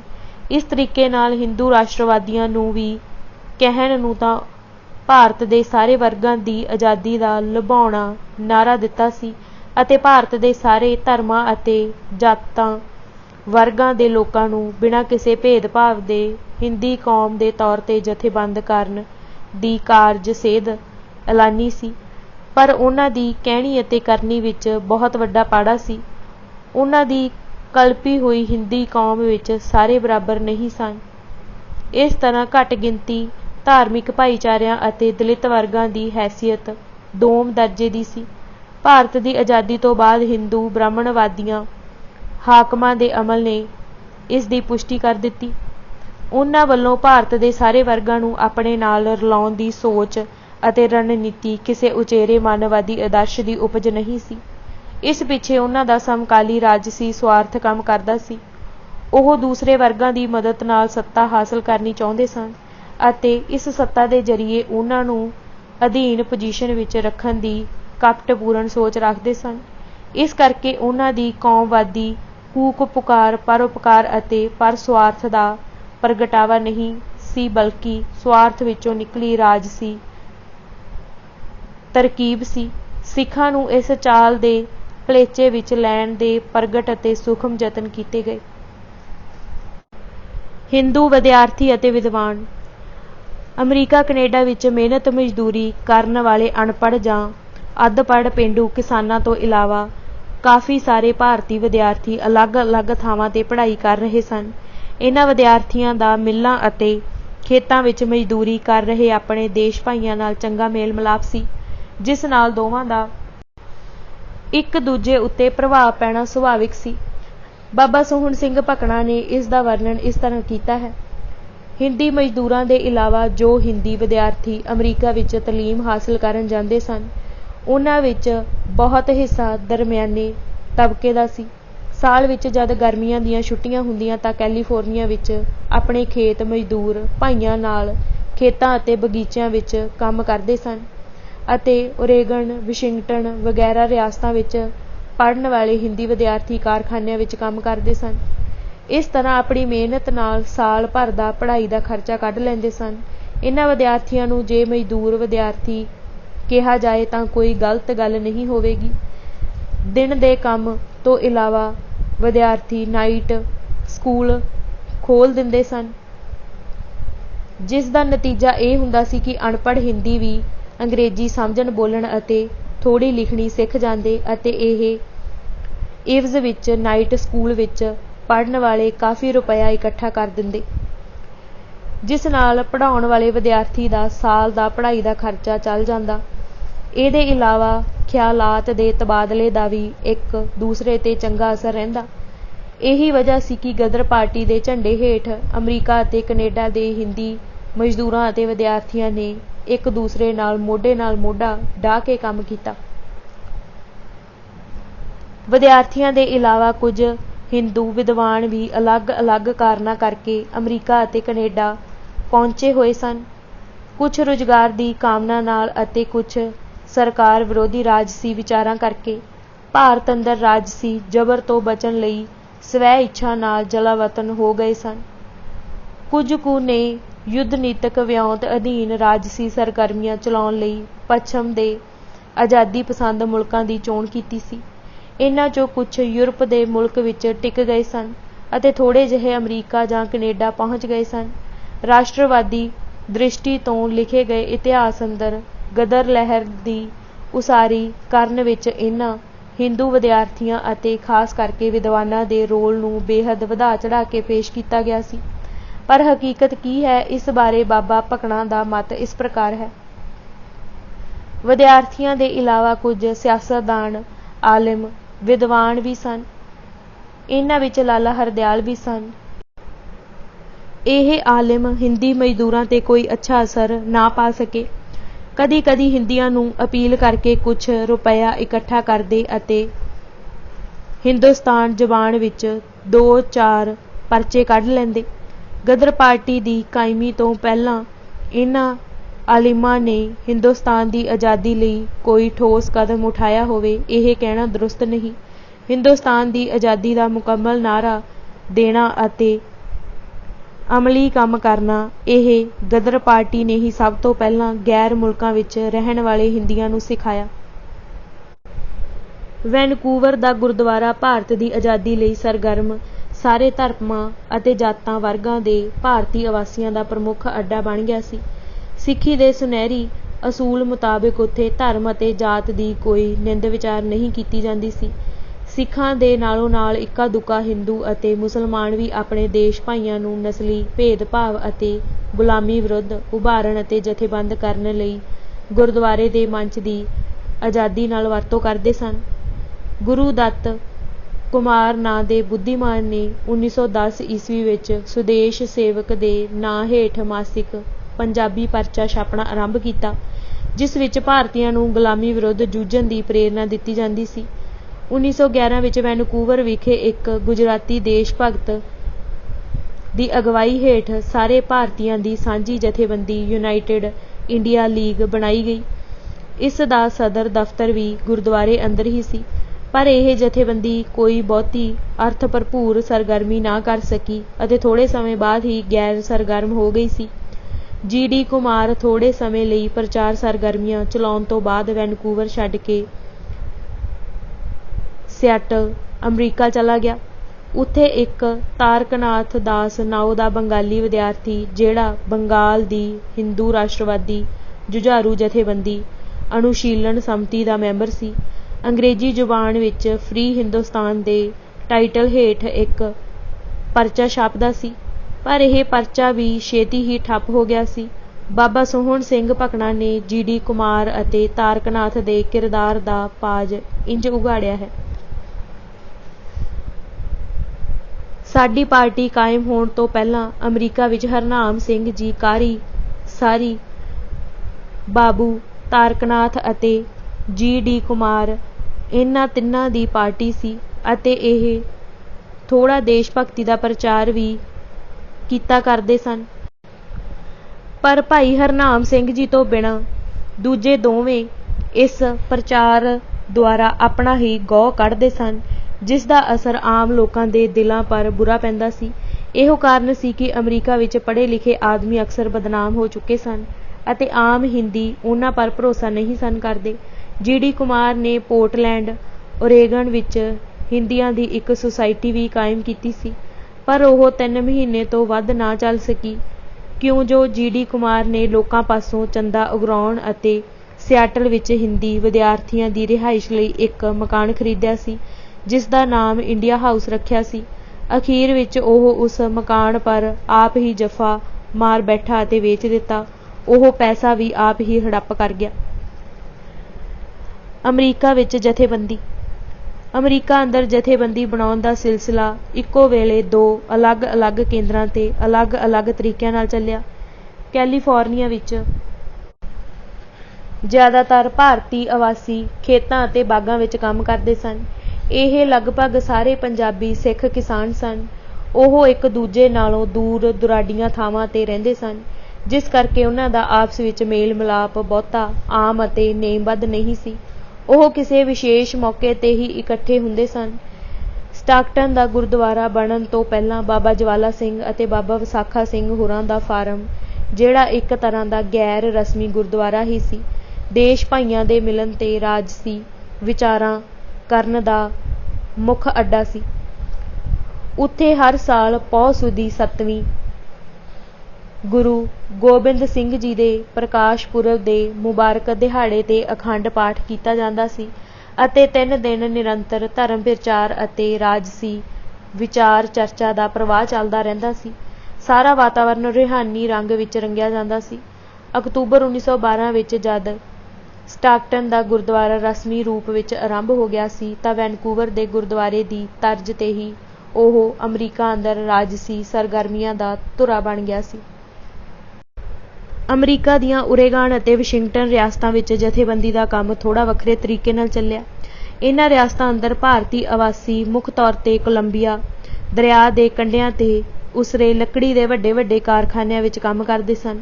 ਓਰੇਗਨ ਰਿਆਸਤ ਦੇ ਉੱਤਰੀ ਸਿਰੇ 'ਤੇ ਕੋਲੰਬੀਆ ਦਰਿਆ ਦੇ ਕੰਢੇ ਉੱਤੇ ਲਗਭਗ 175 ਮੀਲ ਤੱਕ ਵਸੇ ਸ਼ਹਿਰਾਂ ਕਸਬਿਆਂ ਵਿੱਚ ਲੱਕੜੀ ਦੀਆਂ ਬਹੁਤ ਸਾਰੀਆਂ ਮਿੱਲਾਂ ਸਨ, ਜਿਨ੍ਹਾਂ ਵਿੱਚ ਕਾਫੀ ਸੰਖਿਆ ਵਿੱਚ ਭਾਰਤੀ ਮਜ਼ਦੂਰ ਕੰਮ ਕਰਦੇ ਸਨ।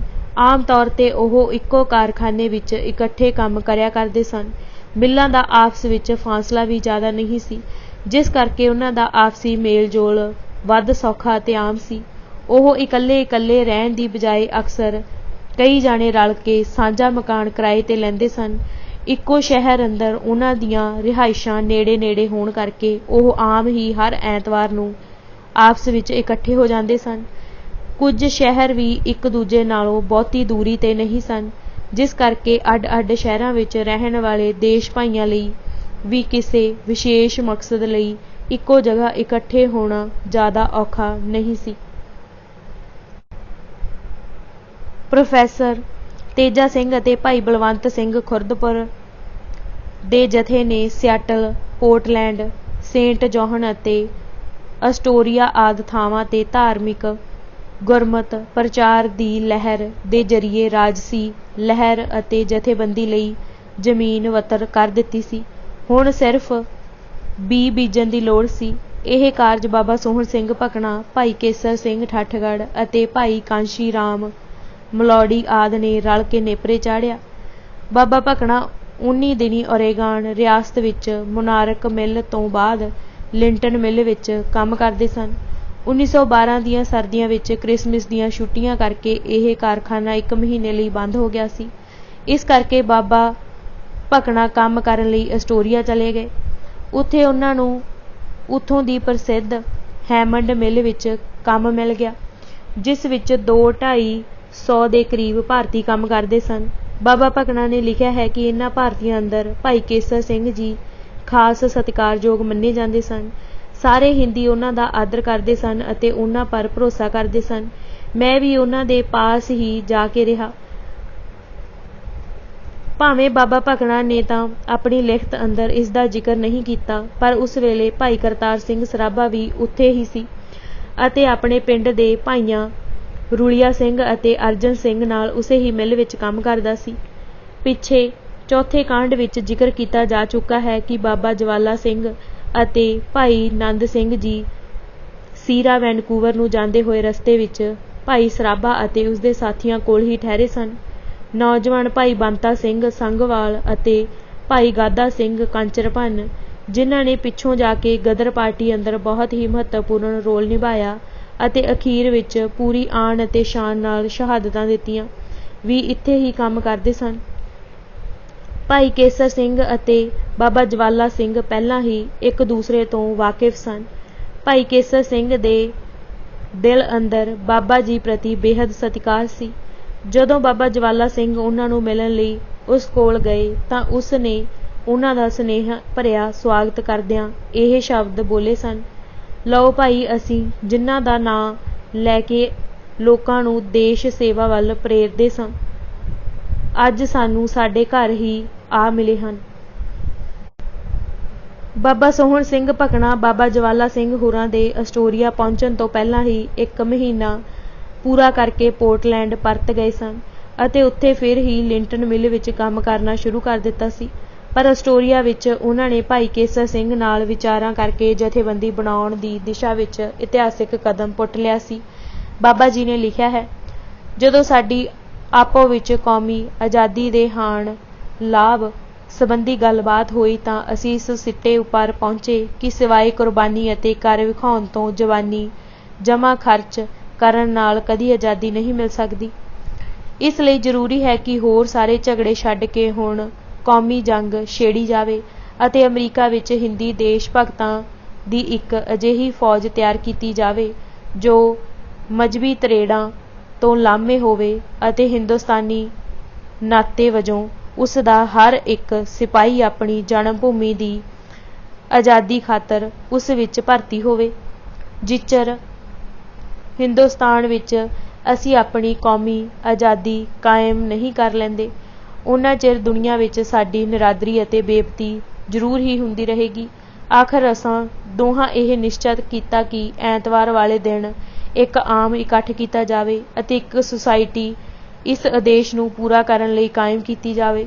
ਮੁੱਕਦੀ ਗੱਲ, ਐਤਵਾਰ ਨੂੰ ਹਿੰਦੀਆਂ ਦਾ ਇੱਕ ਆਮ ਦੀਵਾਨ ਕੀਤਾ ਗਿਆ, ਜਿਸ ਵਿੱਚ ਕੌਮੀ ਬੇਇੱਜ਼ਤੀ ਅਤੇ ਉਸ ਦੇ ਕਾਰਨਾਂ ਪਰ ਖੁੱਲ੍ਹੀ ਵਿਚਾਰ ਅਤੇ ਚਰਚਾ-ਵਾਦ ਹੁੰਦੀ ਰਹੀ। ਆਖਰ ਸਾਰਿਆਂ ਨੇ ਇਸ ਗੱਲ ਨੂੰ ਮੰਨਿਆ ਕਿ ਸਾਡੀ ਸਾਰੀਆਂ ਬੇਪਤੀਆਂ ਦੀ ਜੜ੍ਹ ਸਾਡੀ ਗੁਲਾਮੀ ਹੀ ਹੈ। ਜਦੋਂ ਤੱਕ ਆਜ਼ਾਦੀ ਪ੍ਰਾਪਤ ਨਾ ਹੋਵੇਗੀ, ਉਨਾ ਚਿਰ ਦੁਨੀਆ ਵਿੱਚ ਸਾਡੀ ਇਹ ਦੁਰਦਸ਼ਾ ਹੀ ਰਹੇਗੀ। ਉਪਰੰਤ ਇਹ ਰੋਗ ਦੇ ਇਲਾਜ ਦਾ ਸਵਾਲ ਪੇਸ਼ ਹੋਇਆ ਅਤੇ ਆਮ ਰਾਏ ਦੇ ਆਧਾਰ ਪਰ ਫੈਸਲਾ ਹੋਇਆ ਕਿ ਖਾਲਸ ਹਿੰਦੀਆਂ ਦੀ ਸਭਾ ਕਾਇਮ ਕੀਤੀ ਜਾਵੇ, ਜੋ ਮਜ਼ਹਬੀ ਝਗੜੇ ਢਾਂਚੇ ਤੋਂ ਨਿਰਲੇਪ ਹੋਵੇ। ਇਸ ਪਰ ਕਈ ਦੇਸ਼ ਭਗਤਾਂ ਨੇ ਆਪਣੇ ਨਾਮ ਪੇਸ਼ ਕੀਤੇ ਅਤੇ ਤਨ ਮਨ ਧਨ ਦੁਆਰਾ ਸੇਵਾ ਕਰਨ ਦਾ ਪ੍ਰਣ ਕੀਤਾ। ਇਨ੍ਹਾਂ ਪ੍ਰਣ ਕਰਨ ਵਾਲਿਆਂ ਵਿੱਚੋਂ ਬੰਤਾ ਸਿੰਘ ਦਾ ਨਾਮ ਖਾਸ ਹੈ, ਜਿਨ੍ਹਾਂ ਨੇ ਕਹਿਣੀ ਨੂੰ ਕਰਨੀ ਰੂਪ ਵਿੱਚ ਕਰਨੀ ਦੇ ਸਾਂਚੇ ਵਿੱਚ ਢਾਲ ਵਿਖਾਇਆ ਅਤੇ ਜੰਮਣ ਭੂਮੀ ਦੇ ਨਾਂ ਪਰ ਆਪਣਾ ਤਨ ਮਨ ਧਨ ਸਭ ਕੁਝ ਵਾਰ ਸੁੱਟਿਆ। ਇੱਥੇ ਨੋਟ ਕਰਨ ਵਾਲੀ ਅਹਿਮ ਗੱਲ ਇਹ ਹੈ ਕਿ ਉਪਰੋਕਤ ਮੀਟਿੰਗ ਬਾਬਾ ਸੋਹਣ ਸਿੰਘ ਭਕਨਾ ਅਤੇ ਭਾਈ ਕੇਸਰ ਸਿੰਘ ਨੇ ਨਿਰੋਲ ਆਪਣੀ ਪਹਿਲ ਕਦਮੀ 'ਤੇ ਬੁਲਾਈ ਸੀ। ਉਦੋਂ ਤੱਕ ਉਨ੍ਹਾਂ ਦਾ ਲਾਲਾ ਹਰਦਿਆਲ ਨਾਲ ਕੋਈ ਤਾਲਮੇਲ ਨਹੀਂ ਹੋਇਆ ਸੀ। ਉਹ ਕਿਸੇ ਵਿਦਵਾਨ ਦੇ ਭੜਕਾਏ ਇਹ ਰਾਹ ਨਹੀਂ ਪਏ ਸਨ, ਬਲਕਿ ਵਕਤ ਦੇ ਝਪੇੜੇ ਝੱਲ ਕੇ ਇਸ ਸਿੱਟੇ 'ਤੇ ਪਹੁੰਚੇ ਸਨ ਕਿ ਕੌਮੀ ਆਜ਼ਾਦੀ ਹਾਸਲ ਕਰਨ ਤੋਂ ਬਿਨਾਂ ਉਨ੍ਹਾਂ ਦੇ ਦੁੱਖਾਂ ਦਾ ਕੋਈ ਹੱਲ ਨਹੀਂ ਹੋਣਾ ਅਤੇ ਕੌਮੀ ਆਜ਼ਾਦੀ ਹਾਸਲ ਕਰਨ ਲਈ ਲਹੂ 20ਵੀਂ ਜੰਗ ਲੜਨੀ ਪੈਣੀ ਹੈ, ਜਿਸ ਦੇ ਵਾਸਤੇ ਸਾਰੇ ਵਰਗਾਂ ਦੇ ਭਾਰਤੀਆਂ ਦੀ ਸਾਂਝੀ ਜਥੇਬੰਦੀ ਜਾਂ ਫੌਜ ਬਣਾਉਣੀ ਪਹਿਲੀ ਲੋੜ ਸੀ। ਉਨ੍ਹਾਂ ਨੇ ਐਸਟੋਰੀਆ ਵਿਖੇ ਇਸ ਦਿਸ਼ਾ ਵਿੱਚ ਪਹਿਲਾ ਕਦਮ ਪੁੱਟਦਿਆਂ ਹਿੰਦੀ ਮਹਾਸਭਾ ਦੇ ਨਾਂ ਹੇਠ ਜਥੇਬੰਦੀ ਦੀ ਮੁੱਢਲੀ ਬੁਨਿਆਦ ਧਰ ਦਿੱਤੀ ਸੀ। ਨਵਾਬ ਖਾਂ, ਜਿਹੜਾ ਇਸ ਮੀਟਿੰਗ ਵਿੱਚ ਹਾਜ਼ਰ ਸੀ, ਅਨੁਸਾਰ ਜਥੇਬੰਦੀ ਦਾ ਨਾਂ ਹਿੰਦੋਸਤਾਨੀ ਐਸੋਸੀਏਸ਼ਨ ਰੱਖਿਆ ਗਿਆ ਸੀ। ਭਾਈ ਕੇਸਰ ਸਿੰਘ ਨੂੰ ਇਸ ਸਭਾ ਦਾ ਪ੍ਰਧਾਨ ਅਤੇ ਬਾਬਾ ਸੋਹਣ ਸਿੰਘ ਭਕਨਾ ਨੂੰ ਸਕੱਤਰ ਨਾਮਜ਼ਦ ਕੀਤਾ ਗਿਆ। ਬਾਬਾ ਜੀ ਦੇ ਕਥਨ ਅਨੁਸਾਰ ਇੱਕ ਮੁਸਲਮਾਨ ਨੂੰ ਇਸ ਦਾ ਮੀਤ ਪ੍ਰਧਾਨ ਚੁਣਿਆ ਗਿਆ। ਇਹ ਮੁਸਲਮਾਨ ਕਰੀਮ ਬਖਸ਼ ਸੀ, ਜਿਹੜਾ ਜਾਪਦਾ ਹੈ ਬਾਅਦ ਵਿੱਚ ਗੈਰ ਸਰਗਰਮ ਹੋ ਗਿਆ ਸੀ। ਬਾਬਾ ਜਵਾਲਾ ਸਿੰਘ ਨੇ ਲਿਖਿਆ ਹੈ ਕਿ ਐਸਟੋਰੀਆ ਵਿੱਚ ਉਨ੍ਹਾਂ ਨੂੰ ਭਾਰਤੀਆਂ ਦੀ ਨਵੀਂ ਬਣੀ ਸਭਾ ਦੀ ਖਬਰ ਮਿਲ ਗਈ ਸੀ। ਵੈਨਕੂਵਰ ਨੂੰ ਜਾਂਦਿਆਂ ਜਦ ਉਹ ਅਤੇ ਭਾਈ ਨੰਦ ਸਿੰਘ ਜੀ ਸੀਰਾ ਪੋਰਟਲੈਂਡ ਰੁਕੇ ਸਨ, ਤਾਂ ਉੱਥੇ ਉਨ੍ਹਾਂ ਦੀ ਬਾਬਾ ਭਕਨਾ ਨਾਲ ਮੁਲਾਕਾਤ ਹੋ ਗਈ ਸੀ। ਸੁਭਾਵਿਕ ਤੌਰ 'ਤੇ ਉਨ੍ਹਾਂ ਨੇ ਆਪਸ ਵਿੱਚ ਇਸ ਭਖੇ ਮਸਲੇ ਬਾਰੇ ਜ਼ਰੂਰ ਚਰਚਾ ਕੀਤੀ ਹੋਵੇਗੀ। ਬਾਬਾ ਭਕਨਾ ਨੇ ਐਸਟੋਰੀਆ ਤੋਂ ਵਾਪਸ ਲਿੰਟਨ ਜਾ ਕੇ ਪੰਡਿਤ ਕਾਸ਼ੀ ਰਾਮ ਨੂੰ ਹਿੰਦੀ ਮਹਾਸਭਾ ਬਣਾਉਣ ਦੀ ਉਤਸ਼ਾਹਜਨਕ ਖਬਰ ਦੇਣ ਦਾ ਮਨ ਬਣਾਇਆ। ਬਾਬਾ ਜੀ ਦੇ ਆਪਣੇ ਸ਼ਬਦਾਂ ਵਿੱਚ, ਮੈਂ ਐਤਵਾਰ ਨੂੰ ਪੰਡਿਤ ਕਾਂਸ਼ੀ ਰਾਮ ਨਾਲ ਗੱਲਬਾਤ ਕਰਨ ਦੇ ਇਰਾਦੇ ਨਾਲ ਸੈਂਟ ਜਾਹਨ ਦੇ ਕਾਰਖਾਨੇ ਵਿੱਚ ਗਿਆ। ਇਹ ਕਾਰਖਾਨਾ ਸਾਡੇ ਕਾਰਖਾਨੇ ਤੋਂ ਕੋਈ 2-2.5 ਮੀਲ ਦੀ ਵਿੱਥ ਪਰ ਸੀ। ਐਸਟੋਰੀਆ ਵਿੱਚ ਹਿੰਦੀ ਮਹਾਸਭਾ ਕਾਇਮ ਹੋਣ ਦਾ ਸਾਰਾ ਬਿਰਤਾਂਤ ਮੈਂ ਭਾਈ ਕਾਸ਼ੀ ਰਾਮ ਨੂੰ ਸੁਣਾਇਆ। ਉਹ ਸੁਣ ਕੇ ਬਹੁਤ ਖੁਸ਼ ਹੋਏ। ਭਾਈ ਰਾਮ ਰੱਖਾ ਵੀ ਉਨ੍ਹੀਂ ਦਿਨੀਂ ਕਾਂਸ਼ੀ ਰਾਮ ਕੋਲ ਹੀ ਰਹਿੰਦੇ ਸਨ। ਉਨ੍ਹਾਂ ਨੇ ਵੀ ਬੜੇ ਪ੍ਰੇਮ ਨਾਲ ਮੇਰੀ ਗੱਲਬਾਤ ਸੁਣੀ ਅਤੇ ਆਖਿਆ, ਮੈਂ ਵੀ ਸਭਾ ਦਾ ਮੈਂਬਰ ਬਣਨ ਲਈ ਤਿਆਰ ਹਾਂ। ਸੈਂਟ ਜਾਹਨ ਵਿੱਚ ਰਹਿਣ ਵਾਲੇ ਹੋਰਨਾਂ ਹਿੰਦੀਆਂ ਨੇ ਵੀ ਸਭਾ ਦੇ ਮੈਂਬਰ ਬਣਨ ਦਾ ਭਰੋਸਾ ਦਿਵਾਇਆ। ਆਖਿਰ ਮੈਂ ਭਾਈ ਕਾਸ਼ੀ ਰਾਮ ਤੋਂ ਪੁੱਛਿਆ ਕਿ ਕੋਈ ਇਹੋ ਜਿਹਾ ਸੱਜਣ ਵੀ ਹੈ ਜਿਸ ਤੋਂ ਅਸੀਂ ਅਖਬਾਰ ਕੱਢਣ ਦਾ ਕੰਮ ਲੈ ਸਕੀਏ, ਪਰ ਹੋਵੇ ਦੇਸ਼ ਭਗਤ ਅਤੇ ਸੱਚਾ ਸੁੱਚਾ, ਜਿਸ ਪਰ ਪੂਰਾ ਭਰੋਸਾ ਕੀਤਾ ਜਾ ਸਕੇ ਅਤੇ ਅਖਬਾਰ ਦਾ ਸਾਰਾ ਕੰਮ ਉਸ ਦੇ ਸਪੁਰਦ ਕੀਤਾ ਜਾ ਸਕੇ, ਕਿਉਂ ਜੋ ਬਿਨਾਂ ਅਖਬਾਰ ਤੋਂ ਅਸੀਂ ਅਮਰੀਕਾ ਵਿੱਚ ਫਿਰ ਟੁਰ ਕੇ ਪ੍ਰਚਾਰ ਨਹੀਂ ਕਰ ਸਕਦੇ ਅਤੇ ਨਾ ਹੀ ਸਾਡੇ ਪਾਸ ਇੰਨਾ ਰੁਪਇਆ ਹੈ ਜੋ ਗੱਡੀਆਂ ਦੇ ਭਾੜੇ ਪਰ ਖਰਚ ਕੀਤਾ ਜਾਵੇ ਅਤੇ ਪ੍ਰਚਾਰਕਾਂ ਨੂੰ ਸਫ਼ਰ ਖਰਚ ਦਿੱਤਾ ਜਾਵੇ। ਅਸੀਂ ਅਜੇ ਇਹ ਗੱਲਾਂ ਕਰ ਹੀ ਰਹੇ ਸਾਂ ਕਿ ਬਾਹਰੋਂ ਠਾਕਰ ਦਾਸ ਆ ਗਿਆ। ਉਹ ਹੁਣੇ ਜਿਹੇ ਹੀ ਕੈਲੀਫੋਰਨੀਆ ਤੋਂ ਆਇਆ ਸੀ। ਕਾਸ਼ੀ ਰਾਮ ਨੇ ਅਸਾਂ ਦੋਹਾਂ ਦੀ ਜਾਣ ਪਛਾਣ ਕਰਾਈ ਅਤੇ ਫੇਰ ਗੱਲਬਾਤ ਛਿੜ ਪਈ। ਠਾਕਰ ਦਾਸ ਨੇ ਕਿਹਾ ਕਿ ਲਾਲਾ ਹਰਦਿਆਲ ਸਾਨ ਫਰਾਂਸਿਸਕੋ ਵਿੱਚ ਰਹਿੰਦੇ ਨੇ। ਜੇ ਆਪਾਂ ਉਹਨਾਂ ਨੂੰ ਇਹ ਕੰਮ सौंप दईए तां मेरी ਜਾਂਚੇ ਉਹ ਇਸ ਕੰਮ ਨੂੰ ਚੰਗੀ ਤਰ੍ਹਾਂ ਚਲਾ ਸਕਣਗੇ। ਲਾਲਾ ਹਰਦਿਆਲ ਦੇ ਕਈ ਲੇਖ ਮੈਂ ਅਖਬਾਰਾਂ ਵਿੱਚ ਪੜ੍ਹੇ ਸਨ। ਮੈਂ ਉਹਨਾਂ ਦੀ ਰੂਹ ਦਾ ਸਿਆਣੂ ਨਹੀਂ ਸਾਂ। ਆਖਿਰ ਭਾਈ ਕਾਸ਼ੀ ਰਾਮ ਠਾਕਰ ਦਾਸ, ਰਾਮ ਰੱਖਾ ਅਤੇ ਹੋਰ ਵੀ ਸਾਰੇ ਸੱਜਣਾਂ ਨੇ ਇਹੋ ਸਲਾਹ ਦਿੱਤੀ ਕਿ ਲਾਲਾ ਹਰਦਿਆਲ ਨੂੰ ਉਰੇਗਾਨ ਸੱਦ ਲਿਆ ਜਾਵੇ ਅਤੇ ਉਹਨਾਂ ਨਾਲ ਇਸ ਕੰਮ ਬਾਰੇ ਸਲਾਹ ਮਸ਼ਵਰਾ ਕਰ ਲਿਆ ਜਾਵੇ। ਆਖਿਰ ਮੈਂ ਲਾਲਾ ਹਰਦਿਆਲ ਨੂੰ ਖਤ ਲਿਖਣ ਦਾ ਕੰਮ ਭਾਈ ਕਾਸ਼ੀ ਰਾਮ ਦੇ ਜੁਮੇ ਲਾ ਕੇ ਆਪਣੇ ਕਾਰਖਾਨੇ ਨੂੰ ਮੁੜ ਆਇਆ। ਉਪਰੋਕਤ ਗੱਲਬਾਤ ਤੋਂ ਸਪਸ਼ਟ ਹੋ ਜਾਂਦਾ ਹੈ ਕਿ ਬਾਬਾ ਭਕਨਾ ਹੋਰਾਂ ਨੇ ਲਾਲਾ ਹਰਦਿਆਲ ਨੂੰ ਮੇਲ ਹੋਣ ਤੋਂ ਪਹਿਲਾਂ ਹੀ ਆਜ਼ਾਦੀ ਦਾ ਪ੍ਰਚਾਰ ਕਰਨ ਲਈ ਅਖਬਾਰ ਕੱਢਣ ਦਾ ਨਿਰਣਾ ਕਰ ਲਿਆ ਸੀ ਅਤੇ ਉਹ ਇਸ ਵਾਸਤੇ ਕਿਸੇ ਯੋਗ ਬੰਦੇ ਦੀ ਤਲਾਸ਼ ਵਿੱਚ ਸਨ। ਲਾਲਾ ਠਾਕਰ ਦਾਸ ਵੱਲੋਂ 10 ਪਾਉਣ ਅਤੇ ਉਹਨਾਂ ਨੇ ਲਾਲਾ ਹਰਦਿਆਲ ਨੂੰ ਸੇਂਟ ਜਾਹਨ ਬੁਲਾਉਣ ਦਾ ਫੈਸਲਾ ਕੀਤਾ, ਜਿਸ ਮੁਤਾਬਕ ਭਾਈ ਕਾਸ਼ੀ ਰਾਮ ਅਤੇ ਠਾਕਰ ਦਾਸ ਨੇ ਚਿੱਠੀ ਲਿਖ ਕੇ ਲਾਲਾ ਹਰਦਿਆਲ ਨੂੰ ਸੇਂਟ ਜਾਹਨ ਆਉਣ ਦਾ ਸੱਦਾ ਦਿੱਤਾ। ਇਹ ਗੱਲ ਚਿੱਠੀ ਵਿੱਚ ਵੀ ਸਪਸ਼ਟ ਕੀਤੀ ਗਈ ਸੀ। ਇਸ ਸੱਦੇ ਤੇ ਲਾਲਾ ਹਰਦਿਆਲ ਅਤੇ ਭਾਈ ਪਰਮਾਨੰਦ ਦੋਨੋਂ ਇਕੱਠੇ ਸਾਨ ਫਰਾਂਸਿਸਕੋ ਅਤੇ ਸੇਂਟ ਜਾਹਨ ਪਹੁੰਚੇ। ਉਹਨਾਂ ਦੀ ਸੇਂਟ ਜਾਹਨ ਵਿਖੇ ਆਮਦ ਬਾਰੇ ਵੱਖ-ਵੱਖ ਲੋਕਾਂ ਨੇ ਅੱਡੋ-ਅੱਡ ਤਰੀਕਾਂ ਦਿੱਤੀਆਂ ਹਨ, ਪਰ ਸਾਰੇ ਤੱਥਾਂ ਦੀ ਪੁਣਛਾਣ ਕਰਨ ਤੋਂ ਬਾਅਦ ਜ਼ਿਆਦਾ ਠੀਕ ਇਹ ਲੱਗਦਾ ਹੈ ਕਿ ਉਹ ਮਾਰਚ 1913 ਦੇ ਅਖੀਰੀ ਹਫ਼ਤੇ ਸੇਂਟ ਜਾਹਨ ਪਹੁੰਚੇ, ਜਿੱਥੇ ਉਹਨਾਂ ਨੇ 25 ਮਾਰਚ ਨੂੰ ਭਾਈ ਕਾਸ਼ੀ ਰਾਮ ਦੀ ਰਿਹਾਇਸ਼ ਵਿਖੇ ਭਾਰਤੀ ਆਵਾਸੀਆਂ ਦੀ ਇੱਕ ਸਭਾ ਬੁਲਾਈ ਅਤੇ ਉੱਥੇ ਦੇਸ਼ ਅਤੇ ਦੁਨੀਆ ਦੇ ਹਾਲਾਤ ਬਾਰੇ ਅਤੇ ਇਹਨਾਂ ਦੀ ਰੌਸ਼ਨੀ ਵਿੱਚ ਭਾਰਤ ਦੀ ਆਜ਼ਾਦੀ ਲਈ ਨਿੱਘਰ ਕਦਮ ਪੁੱਟਣ ਦੇ ਮਨੋਰਥ ਨਾਲ ਅਮਰੀਕਾ ਅੰਦਰ ਸਾਰੇ ਭਾਰਤੀਆਂ ਦੀ ਇੱਕ ਸਾਂਝੀ ਕੇਂਦਰੀ ਕਮੇਟੀ ਬਣਾਉਣ ਬਾਬਤ ਭਰਮੀ ਵਿਚਾਰ ਚਰਚਾ ਹੋਈ। ਇਸ ਚਰਚਾ ਦਾ ਘੇਰਾ ਹੋਰ ਵਿਸ਼ਾਲ ਕਰਨ ਦੇ ਮਨੋਰਥ ਨਾਲ ਅਗਲੇ ਦਿਨਾਂ ਅੰਦਰ ਕਰਮਵਾਰ ਪੋਰਟਲੈਂਡ, ਲਿੰਟਨ, ਬ੍ਰਾਈਡਲ ਵੀਲ ਅਤੇ ਵਿਨਾ ਵਿਖੇ ਵੀ ਅਜਿਹੀਆਂ ਮੀਟਿੰਗਾਂ ਕੀਤੀਆਂ ਗਈਆਂ ਸਨ। ਕੰਮਾਂ ਕਾਰਾਂ ਵਾਲੇ ਬੰਦਿਆਂ ਦੀ ਮੀਟਿੰਗ ਸਿਰਫ ਛੁੱਟੀ ਵਾਲੇ ਦਿਨ ਹੀ ਹੋ ਸਕਦੀ ਸੀ। ਇਸ ਕਰਕੇ ਕਈ ਹਫ਼ਤੇ ਇਹਨਾਂ ਮੀਟਿੰਗਾਂ ਵਿੱਚ ਗੁਜ਼ਰ ਗਏ। ਅੰਤ ਵਿੱਚ 30 ਮਈ ਨੂੰ ਅਸਟੋਰੀਆ ਵਿੱਚ ਉਰੇਗਾਨ ਰਿਆਸਤ ਦੇ 200 ਦੇ ਕਰੀਬ ਭਾਰਤੀ ਇਕੱਤਰ ਹੋਏ। ਬਾਬਾ ਭਕਨਾ ਨੇ ਇਸ ਦਾ ਵੇਰਵਾ ਇੰਜ ਕੀਤਾ ਹੈ। ਅਸਟੋਰੀਆ ਦੇ ਹਿੰਦੀਆਂ ਵੱਲੋਂ ਦੇਸ਼ ਭਗਤ ਭਾਈ ਬਲਵੰਤ ਸਿੰਘ, ਇੱਥੇ ਬਾਬਾ ਜੀ ਦਾ ਭਾਵ ਭਾਈ ਬੰਤਾ ਸਿੰਘ ਸੰਘਵਾਲ ਤੋਂ ਹੈ, ਅਤੇ ਇੱਕ ਹੋਰ ਸੱਜਣ ਜੀ ਸਾਰੇ ਉਰੇਗਾਨ ਦੇ ਹਿੰਦੀਆਂ ਨੂੰ ਅਸਟੋਰੀਆ ਵਿੱਚ ਦਰਸ਼ਨ ਦੇਣ ਲਈ ਬੇਨਤੀਆਂ ਕਰਨ ਆਏ। ਇਸ ਸੱਦਾ ਪੱਤਰ ਪਰ ਪੋਰਟਲੈਂਡ ਦੇ ਆਲੇ ਦੁਆਲੇ ਦੇ ਸਾਰੇ ਹਿੰਦੀ ਭਾਈ ਹਰਦਿਆਲ ਸਮੇਤ ਪੁੱਜੇ। ਅਸਟੋਰੀਆ ਵਾਲਿਆਂ ਨੇ ਬਾਹਰੋਂ ਆਏ ਭਰਾਵਾਂ ਦਾ ਆਦਰ ਭਾਅ ਅਤੇ ਚਾਉ ਨਾਲ ਸਵਾਗਤ ਕੀਤਾ।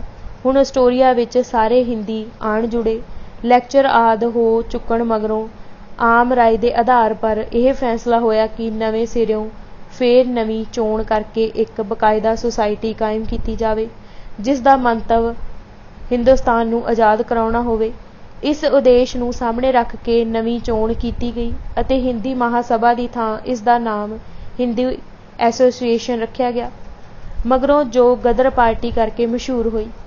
ਇਸ ਦੇ ਚੀਫ ਸੈਕਟਰੀ ਲਾਲਾ ਹਰਦਿਆਲ ਜੀ ਪ੍ਰਧਾਨ, ਮੈਂ ਅਤੇ ਮੀਤ ਪ੍ਰਧਾਨ, ਭਾਈ ਕੇਸਰ ਸਿੰਘ ਜੀ ਖਜ਼ਾਨਚੀ, ਭਾਈ ਕਾਸ਼ੀ ਰਾਮ ਜੀ ਥਾਪੇ ਗਏ। ਗਦਰ ਪਾਰਟੀ ਦਾ ਮੁੱਖ ਮੰਤਵ, ਉਸਦੇ ਨਿਯਮ, ਉਪ ਨਿਯਮ ਅਤੇ ਪਾਰਟੀ ਦੇ ਮੈਂਬਰਾਂ ਦੇ ਫਰਜ਼ ਇੱਕ ਕਮੇਟੀ ਦੀ ਦੀਰਘ ਵਿਚਾਰ ਦੁਆਰਾ ਬਣਾਏ ਗਏ।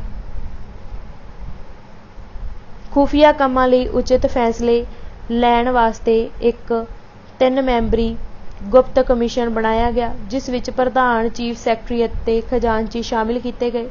ਹਥਿਆਰਬੰਦ ਜੰਗ ਨਾਲ ਜੁੜੇ ਹੋਏ ਅਤੀ ਖੁਫੀਆ ਮਾਮਲੇ ਇਸ ਗੁਪਤ ਕਮਿਸ਼ਨ ਅੰਦਰ ਹੀ ਵਿਚਾਰੇ ਜਾਂਦੇ ਸਨ।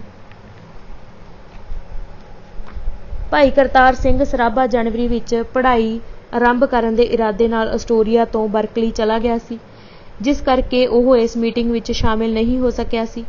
ਅਸਟੋਰੀਆ ਅਤੇ ਭਾਈ ਬੰਤਾ ਸਿੰਘ ਜੀ ਸੰਘਵਾਲ, ਭਾਈ ਗਾਦਾ ਸਿੰਘ, ਮੁਨਸ਼ੀ ਰਾਮ ਅਤੇ ਭਾਈ ਰੁਲੀਆ ਸਿੰਘ ਸਰਾਭਾ, ਬ੍ਰਾਈਡਲ ਵੀਲ ਤੋਂ ਭਾਈ ਹਰਨਾਮ ਸਿੰਘ, ਕੋਟਲਾ ਨੌਧ ਸਿੰਘ, ਪੋਰਟਲੈਂਡ ਤੋਂ ਮਾਸਟਰ ਊਧਮ ਸਿੰਘ ਕਸੇਲ ਅਤੇ ਸੇਂਟ ਜਾਹਨ ਤੋਂ ਭਾਈ ਕਾਸ਼ੀ ਰਾਮ ਅਤੇ ਭਾਈ ਰਾਮ ਰੱਖਾ ਆਦਿ ਪ੍ਰਮੁੱਖ ਵਿਅਕਤੀ इस मीटिंग विच हाजिर सन। अज असी तूफाना दा शाह सवार शहीद करतार सिंह सराभा किताब दे 115 पन्ने पढ़ चुके हाँ। बाकी दी किताब असी अगले भाग विच पढ़ांगे। वाहिगुरू जी का खालसा, वाहिगुरू जी की फतेह।